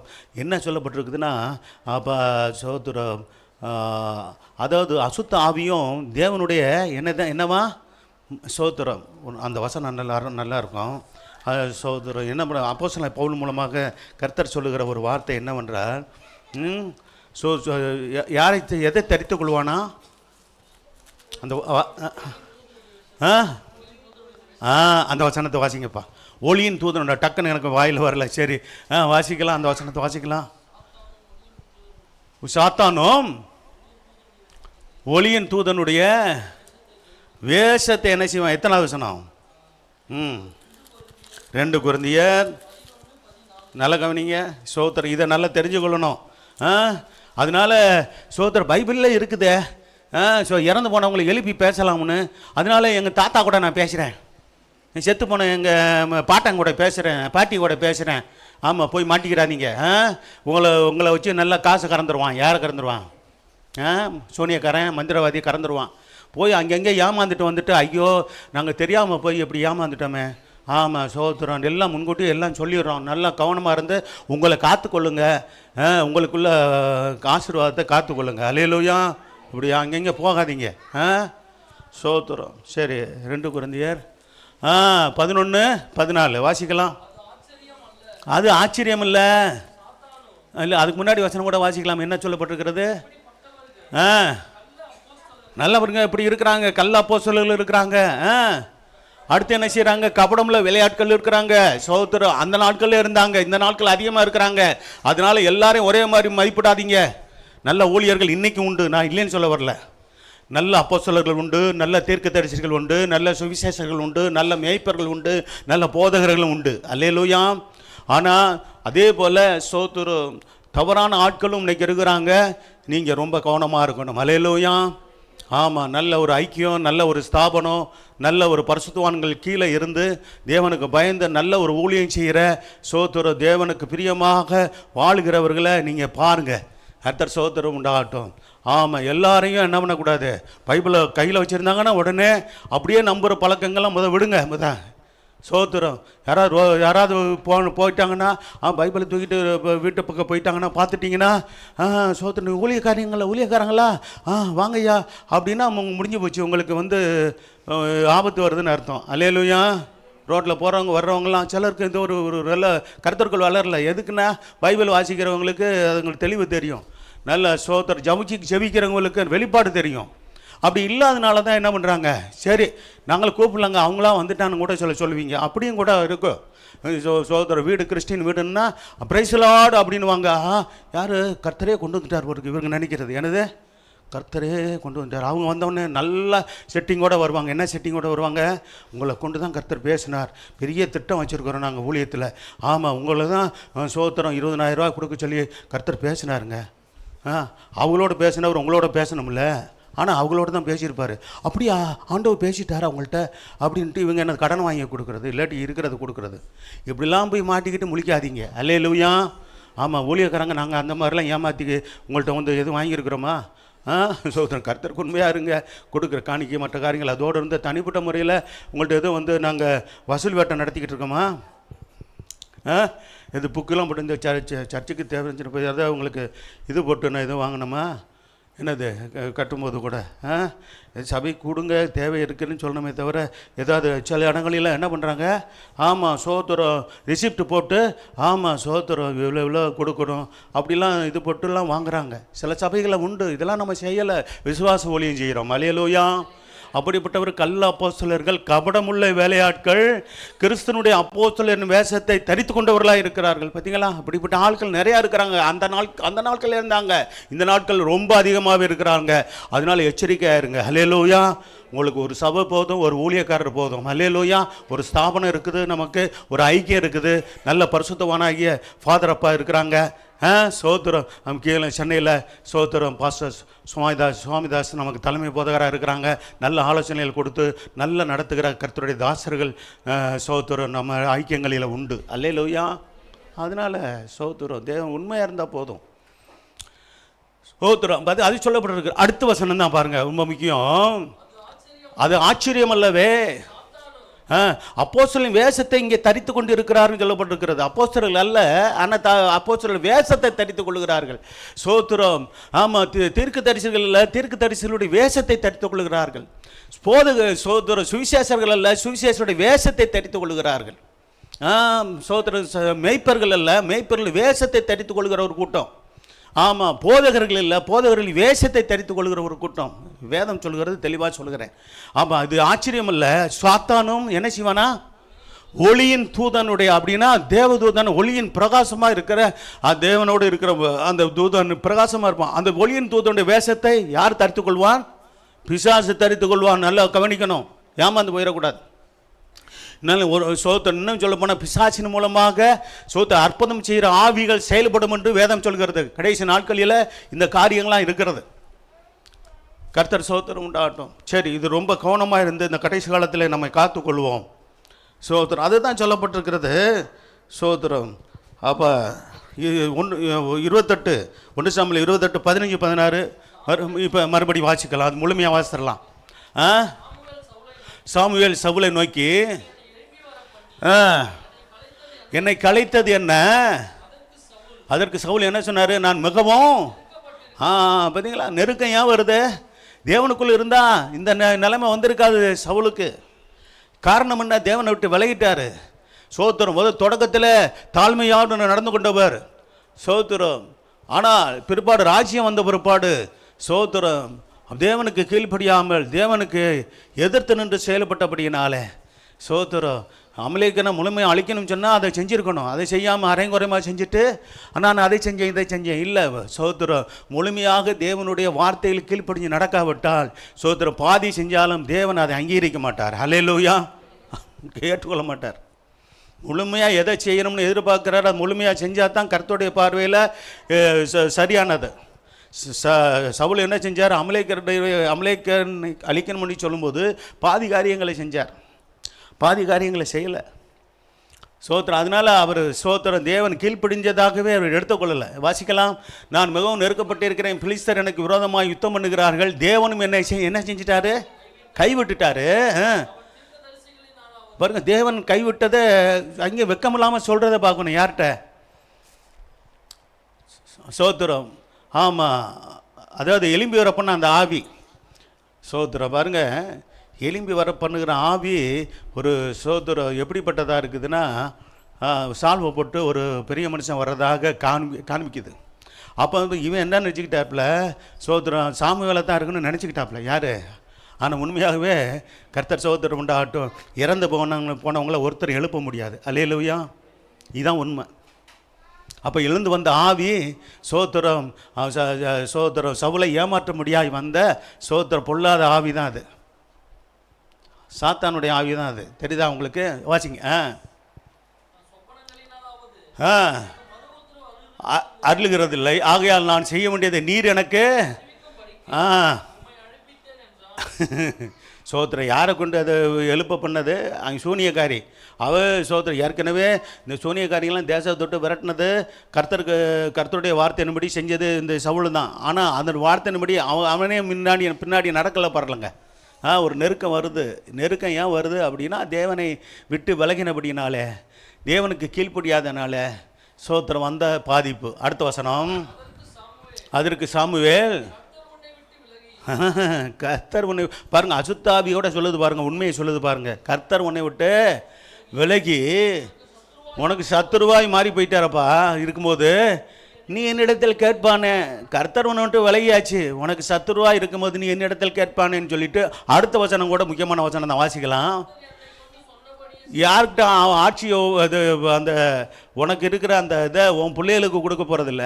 ஏன்னா நீயும் உன் பிள்ளைகளும் சோத்திரம் மரணமடைஞ்சு நீங்கள் என்ன பண்ண போகிறீங்க?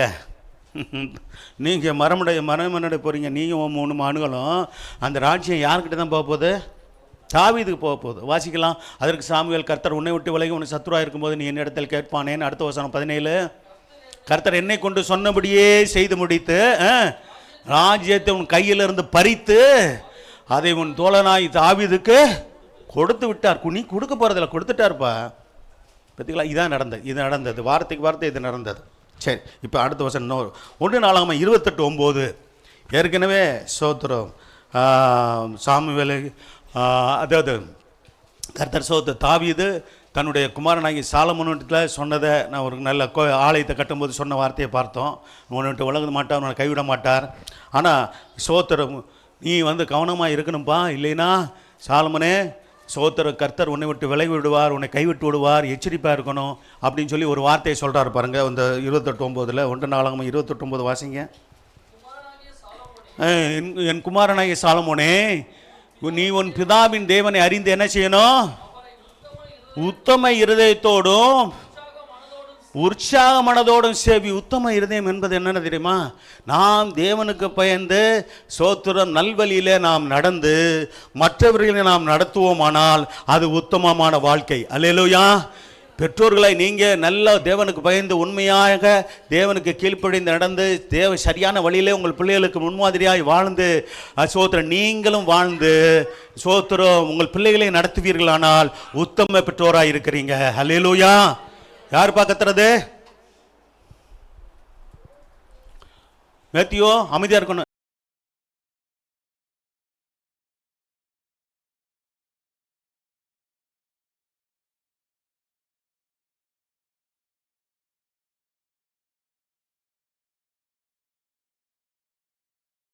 கவனிங்க. சோவாச்சிங்க. என் குமாரனாய் சாலமோனே, நீ உன் பிதாவின் தேவனை அறிந்து அவரை என்ன செய்ய? உத்தம இருதயத்தோடும் எப்படி சேவிக்கணும்? நானும் நீங்களும் கர்த்தர் சோத்திரம் நம்முடைய பிதாவாகிய தேவனை, நம்முடைய கர்த்தராகிய இயேசுவை தேவனை அறிந்து என்ன அறியணும்? ரெண்டாவது என்ன செய்யணும்? அவரை உத்தம இருதயத்தோடு உத்தம இதுன்னு பார்த்தேன். இப்போ நான் உங்களுக்கு நான் நல்வழியில் நடந்து உண்மையாய் கர்த்தருக்கு பயந்து நடந்து சோத்திரம் என் குடும்பத்தை நடத்தணும், உங்களையும் நடத்தணும். அல்லேலூயா. அப்போ தான் உத்தமமான அது வாழ்க்கை வாழ்வதற்கு அடையாளமாக இருக்கிறது.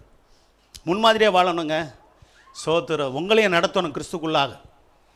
ஆமாம், என் குடும்பத்தையும் நடத்தியிருக்கணும், நான் நடத்தணும். அப்போ போதனை பாருங்க, நான் எப்போதுமே சொல்கிறது உண்டு. எங்கள் குடும்பத்துக்கும் சபையில் எங்கள் பிள்ளைகள் இருக்கும்போது அதான் சொல்லுவேன். சோத்திரம் நான் விசுவாசிகளுக்கு மட்டும் இல்லை, சத்தியம் உங்களுக்கும் தான். அவரை உத்தம இருதயத்தோடு உற்சாக மனதோடு சேவி. கர்த்தர் எல்லா இருதயங்களையும் என்ன செய்கிறாரு? நல்லா கவனிங்க, எவ்வளோ தெளிவாக சொல்கிறார் பாருங்க. எல்லா இருதயங்களையும் ஆராய்ந்து நினைவுகளின் தோற்றங்களை கூட என்ன செய்கிறாரு? அறிகிறார். நீ அவரை தேடினால் உனக்கு தென்படுவார். நீ அவரை விட்டு விட்டா அவர் உன்னை என்றைக்கும் கைவிடுவார். அல்லேலூயா. ஆமாம், நீ தாவீதின் மகனாக இருக்கிறதுனால உன்னை என்ன பண்ண மாட்டார். நீ மனம் போல வாழ்ந்தீனா, ஐயோ தாவீதின் மகன் தானே, எனக்கு என் இருதயத்துக்கு கேட்டவனா வாழ்ந்தவன் தானே, இது நிமித்தம் என் மகனை நான் என்ன பண்ணுறேன், அட்ஜஸ்ட் பண்ணி நடக்கிறேன், உன் மகனை உன் மகன் நிமித்தம் அப்படின்னு சொல்ல மாட்டார். அல்லேலூயா. வசனம் எப்படி இருக்குது பார்த்தீங்களா? நம்ம ஒவ்வொருவரும் நல்ல விவரம் தெரிந்த ஒவ்வொருவரும் ரட்சிக்கப்பட்ட ஒவ்வொருவரும் அவனுக்கு திருவிருந்த பந்தியில் பங்கெடுக்கிற ஒவ்வொருவரும் நாம் கவனமாக இருந்து நாம் என்ன செய்யணும்? நாம் பிதாவின் தேவனை அறியணும். சொல்லுங்கள், நான் பிதாவின் தேவனை அறிவேன், அவர் உத்தம இருதயத்தோடும் உற்சாக மனதோடும் செவிப்பேன். கர்த்தர் எல்லா இருதயங்களையும் ஆராய்ந்து நினைவுகளின் தோற்றைகள் எல்லாம் அறிகிறார் என்பதை நான் இதன் மூலம் நான் அறிகிறேன். அல்லேலூயா. நான் அவரை தேடினால் எனக்கு தென்படுவார், நான் அவரை விட்டு விட்டால் அவர் என்றைக்கும் என்னை கைவிடுவார். இந்த வார்த்தையை நம்ம சொல்லிக்கலாம். நமக்கு எச்சரிப்பாக இருக்கிறதானே, நல்லதை மட்டும் எடுத்துக்கிறோம். நல்ல ஆசீர்வாதமாக நல்ல குஷியாக இருக்கிற மாதிரி சில வார்த்தைகளை எடுத்துக்கிட்டு வச்சுக்கிட்டு சோத்திரம் எச்சரிப்பாய் புத்திமதி சொல்கிற வார்த்தையை அப்படியே விட்டுறது. சோத்திரம் இது என்னன்னு கேட்டால் சோத்திரம் கர்த்தருக்குள் வளர்கிறவர்களுக்கு அடையாளம் அல்ல. அல்லேலூயா. எல்லா வசனங்களையும் வாசிக்கணும். இன்னும் சொல்ல போனால் வாக்கு தத்தங்களை காட்டிலும் ஆசீர்வாதமான வார்த்தைகளை காட்டிலும் எதை அதிகமாக வாசிக்கணும்? எச்சரிப்பு, கண்டிப்பு, புத்திமதி சொல்கிற வார்த்தைகளை வாசிக்கிறது தான் நம்ம ஆவிக்குரிய வாழ்க்கையை பலப்படுத்தும். ஆமென். அல்லேலூயா. நான் அதை அதிகமாக நான் வாசிக்கிறேன். எச்சரிப்பின் வார்த்தைகளை, கண்டிப்பின் வார்த்தைகளை, எச்சரிப்பின் வார்த்தைகளை, சோத்திரம் உணர்த்தி வைக்கிற வார்த்தைகளை அதிகமாக நம்ம வாசித்தா அதன் மூலமாக பல காரியங்களை ஆண்டவர் கற்றுக் கொடுக்குறார் நமக்கு. சரி, கர்த்தர் ஸ்தோத்திரம் உண்டாகட்டும். இன்னொரு வசனத்தை வாசித்து இதோட முடிப்போம். என்னாகும் 14ஆம் அதிகாரம் 41 வசனம் 42 வசனம். சோத்தர் கர்த்தரின் கட்டளை மீறும்போது கர்த்தர் சோத்தர் உங்கள் நடுவில் இரார் என்று மோசே இஸ்ரவேல் ஜனங்களை எச்சரித்து சொன்னதை இங்கே பார்க்கிறோம். வாசிக்கலாம் பா. என்னாகும் 14ஆம் அதிகாரம் 41 42. இதோட முடிக்கிறேன். பார்த்தீங்களா, கர்த்தரின் கட்டளையும் மீறிட்டாங்க இஸ்ரவேல் ஜனங்க.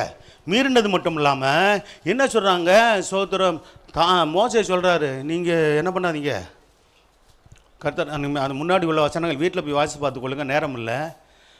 சோத்திரம் மீறுகிறதுன்னா அது உங்களுக்கு வாய்க்காதுன்னு சொன்னால், இல்லை நாங்கள் சோத்திரம் ஆண்டவருக்கு ஒன்று பண்ணுனா என்ன பண்ணுவேன், ஆமாம் சோத்திரம் கீழ்ப்படியாமல் அடம் பண்ணி பண்ணுவேன், இல்லைன்னா என்ன பண்ணுவேன், முற்றிலுமாய் கர்த்தரை மறுதளித்து என்ன பண்ணுவேன், மறுதளிப்பேன், இல்லைன்னா நான் என்ன பண்ணுவேன், ஆமாம் இப்போ உடனே போய் காணான சுதந்திரிச்சிடலான்னு சொல்லி போவேன் அப்படின்னு பண்ணுறது. என்னது இஸ்ரவேல் ஜனங்கள் ரெண்டுமே தப்பு. கீழ்ப்படிஞ்சு எப்போதும் நடக்கணும். சோத்திரம் அப்போ கீழ்ப்படியாமல் நடந்து தவறுகள் நடக்கும்போது ஊழியக்காரங்க சொல்லும்போது பொறுத்திருந்து காத்திருந்து மறுபடியும் என்ன பண்ணணும், தேவனுடைய சத்தியங்களுக்கு செவிசாய்க்கணும். ஆமாம், மோசே அவர்கள் நோக்கி நீங்கள் இப்படி கர்த்தரின் கட்டளை மீறுகிறதுன்னா அது உங்களுக்கு வாய்க்காது. அடுத்த வசனம், முறியடிக்கப்படாதபடிக்கு அப்படி சொன்னால் ஏறி போகணும்னு போகிறாங்க. அடுத்த வசனம் நீங்கள் வாசிங்கன்னா அப்படி இருக்கு, ஏறி போகாதீர்கள் கர்த்தர் உங்கள் நடுவில். சோத்திரம் ஏறி போகாதீர்கள்னு ஊழியக்காரன் தெரிஞ்சு உண்மை நிலவரங்கள் தெரிஞ்சு கீழே உள்ள வசனங்கள் வாசிங்களேன், அப்போ புரியும். இருக்கிறாங்க, ஏறி போகாதிருங்க, நான் சொல்லும் போது நீங்கள் போங்க. ஆண்டவர் ஆண்டவருடைய இறக்கம் கிடைக்கணும், ஆண்டவர் நம்மோடு இருக்கணும், அப்போ தான் நம்ம போகணும். அது வரையும் காத்துருங்க. ஏன்னா நீங்கள் தப்பு செஞ்சுருக்கிறீங்க, அதுக்கு முன்னாடி தப்பு செஞ்சுருக்கிறாங்க பாருங்கள். சோத்திரம். சரி, இப்போ நம்மளைக்கரும் காணாண்டியர் அங்கே உங்களுக்கு முன்னே இருக்கிறார்கள், பட்டயத்தினால் என்ன செய்யுங்க சொல்கிறாரு, உங்களை பட்டயத்தால் வெட்டி போடுவானுங்க அப்படின்லாம் எச்சரிக்கிறாரு. நீங்கள் கர்த்தரை விட்டு பின்வாங்கிட்டீங்க, பின்வாங்கின அப்படின்னா கர்த்தர் உங்களோடு என்ன செய்ய மாட்டார், இருக்க மாட்டார். நல்லா கவனிங்க, கர்த்தரை விட்டு பின்வாங்கினால் கர்த்தர் இருக்க மாட்டார் என்று தான் நம்ம பார்த்துக்கிட்டு இருக்கிற வார்த்தை காரியங்கள். சரி, அடுத்த வசனம். ஆனால் அவர்கள் மலையின் உச்சியில் ஏற துணிந்தார்கள், கர்த்தருடைய உடன்படிக்கையின் பெட்டியும் பார்த்தீங்களா, மலையின் உச்சியில் ஏற துணிந்தார்கள். சோதரன் அப்போ அப்படிலாம் இருக்கக்கூடாது. கர்த்தர் சோதரம் உண்டாகட்டும். தேவன் அப்போ என்ன சொல்கிறாரோ அதன்படி சோதர ஊழியர்களாக நாங்களும் நடக்கும்போது நீங்களும் நடக்கும்போது செவிசாய்த்து கீழ்ப்படிந்து சோதரம் தேவனுக்கு பிரியமாய் உண்மையாய் உத்தமமாய் நம்முடைய ஜீவித்தை நம்மை காத்துக்கொள்வோமானால் கர்த்தர் ஒரு நாளும் நம்மை கைவிடாமல் காப்பார். அல்லேலூயா. எழுந்திருப்போமா? எழுந்திருந்து சோத்திரம் பண்ணி ஜெபம் பண்ணி முடிப்போம். ஆதியாகமம் 28:15 நம்ம சோத்திரம் கர்த்தர் யாக்கோபிடம் கூறியதை பார்த்தோம். நான் உன்னிட்டு உலகத்துக்கு முல்லை உன்னை கைவிடுமில்லை என்று சொன்னார். உபாகமம் 31ஆம் அதிகாரம் 6ஆம் வசனம் 8ஆம் வசனம். உபாகமம் 4ஆம் அதிகாரம் 31ஆம் வசனத்தில் மோசே இஸ்ரவேலர் இடத்துல யோசுவா இடத்துல சொன்னது, கர்த்தர் உன்னை விட்டு விலக மாட்டான், உன்னை கைவிட மாட்டான், கலங்காமலும் பயப்படாமல் இருங்கள், திகையாதிருங்கள் என்று சொல்லி சொன்னார். ஹல்லேலூயா. கர்த்தர் சோதருக்கு ஆண்டவரே உம்முடைய வார்த்தைகளை கீழ்ப்படிந்து நடக்க ஒப்பு கொடுக்கிறேன். வாய் திறந்து சொல்லுங்க, உடைய வசனம் தரும்படி வாழ என்ன ஒப்பு கொடுக்கிறேன் ஆண்டவரே. வாய் திறந்து சொல்லணும், எல்லாரும் சொல்லணும். ஆக திருவிருந்து எடுக்க போகிறோம். சோத்திரம் இதெல்லாம் ரொம்ப பயத்தோடும் பக்தியோடு இதில் பங்கெடுக்க வேண்டியது அவசியமாக இருக்கிறது. கர்த்தர் சோத்திரம் உண்டாட்டும். ஆண்டவரே வசனத்துக்கு கீழ்ப்படிந்து என்னாலும் வாழ, உடைய வார்த்தைகளுக்கு கீழ்ப்படிந்து என்னாலும் ஜீவிக்க என்னை பலப்படுத்துங்க. வாய் திறந்து ஜெபிக்க மாட்டீங்களா? ஜெபிக்க தெரியாதா? வாய் திறந்து கேளுங்க, வாய் திறந்து ஆண்டவர்கிட்ட சொல்லுங்க. ஹல்லேலூயா. சோத்திரம் சோத்திரம் சோத்திரம். அப்போ கேட்ட சத்தியங்களுக்கு நம்ம ஒப்பு கொடுக்கணும். கேட்ட சத்தியங்களின்படி வாழ நம்ம அர்ப்பணிக்கணும். இதுதான் நம்ம ஆண்டவர் நம்மளிடத்தை எதிர்பார்க்கிறது. ஹல்லேலூயா. என்னை முற்றிலுமாய் பரிசுத்தப்படுத்துங்கப்பா. திருவந்து பந்தியில் பங்கெடுக்க போகிறேன். என்னை முற்றிலுமாய் பரிசுத்தப்படுத்தி வசனத்துக்கு சத்தியத்துக்கு கீழ்ப்படிந்து நடக்க கிருபை. எபிரேயர் 13ஆம் அதிகாரம் 5-6 வசனத்தில் நீங்கள் பணாசை இல்லாதவர்களாய் நடந்து உங்களுக்கு உள்ளது போதும் என்று எண்ணுங்கள், நான் விட்டு உலகதும் உள்ள உன்னை கைவிடுதல் என்று வாக்கு பண்ணி இருக்கிறாரே என்று சொல்லப்பட்டிருக்கிறது. ஹல்லேலூயா. கர்த்தருக்கு மகிமை உண்டாகட்டும். கர்த்தர் உங்களை ஆசீர்வதிப்பாராக. ஹல்லேலூயா. ஆகவே நாம் தைரியம் கொண்டு கர்த்தர் எனக்கு சகாயர் ஹல்லேலூயா என்று சொல்லுவோம். ஹல்லேலூயா. மனுஷன் எனக்கு என்ன செய்வான் என்று சொல்லப்பட்டிருக்கிறது. ஹல்லேலூயா. கர்த்தர் நம்மை விட்டு இடராகாமல் நம்மை காத்து நடத்துகிற தேவனாய் இருக்கிறாரு. கர்த்தர் நல்லவர். யோசுவா 1:5 கர்த்தர் யோசுவாவிடம் சொன்னார், நான் மோசையோடு இருந்தது போல உன்னோடு இருப்பேன், நான் உன்னோட்டு விலகுவதும் இல்லை, உன்னை கைவிடுவதும் இல்லை என்று சொல்ல. ஆகவே சபையார் உங்கள் ஒவ்வொருவரையும் பார்த்து தனிப்பட்ட முறையில் ஆண்டவர் சொல்ல விரும்புகிறார், மகனே மகளே, நான் ஒன்று உலகதும் இல்லை, நான் ஒன்றை கைவிடவும் இல்லை. அதே சமயத்தில் கர்த்தர் சகோதரம் உண்டாகட்டும், கர்த்தருடைய வசனத்தின்படி வார்த்தையின்படி வாழ, என்னுடைய வசனத்தின்படி வாழ உங்களை ஒப்புக் கொடுங்கள் என்று கர்த்தர் சொல்லுகிறார். ஹல்லேலூயா.